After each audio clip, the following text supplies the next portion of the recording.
sa mga magtanong kung magkano po ang presyo nitong 2x2 sit-up or complete package, so ito sa video ito ay babanggitin po natin yung presyo nito. At sa presyo na babanggitin ko nito, ang kasama po nito, base lang po sa nakaload.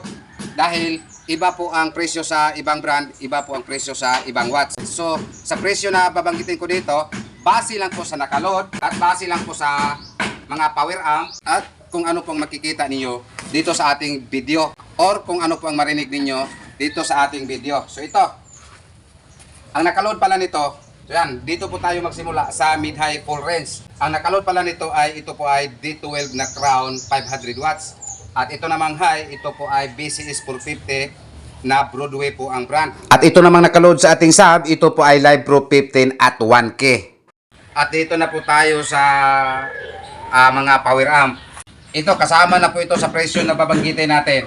Itong Gram Slam na 1.5, ito po ang magdala sa sub.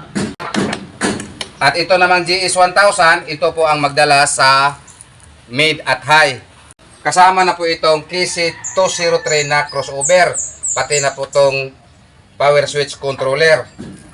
Kasama na po itong ampli cabinet. So yan, mayroong drawer. Kasama na po lahat yung mga cord at itong speaker wire. Ang haba po nito ay tag 10 meters bawat isa. Bali, 4 lang po to. 2 sa sub, isa sa mid at isa sa high. At kasama din itong live mixer na 8 channel. So sa mga magtanong kung magkano po lahat ito, so sa sinabi ko, iba ang watts, iba ang brand, iba din ang presyo. Pwede pa to bumaba, pwede din to pataas, depende po sa watts at brand.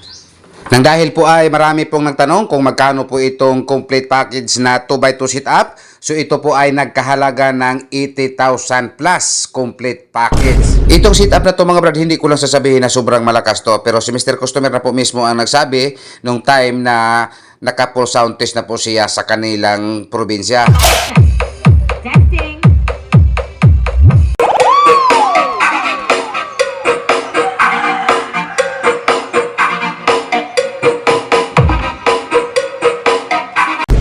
Again, shout out Mr. Michael Monasilio ng taga Daan, Bantayan Norte ng Cebu. Maraming salamat sir sa inyong pagtiwala po dito sa amin.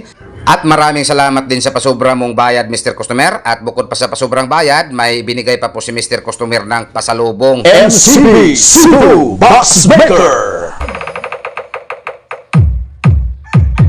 So ngayon sa hindi pa po ito pipick upin ni Mr. Customer ay i-final po ito namin sa pag-sound test.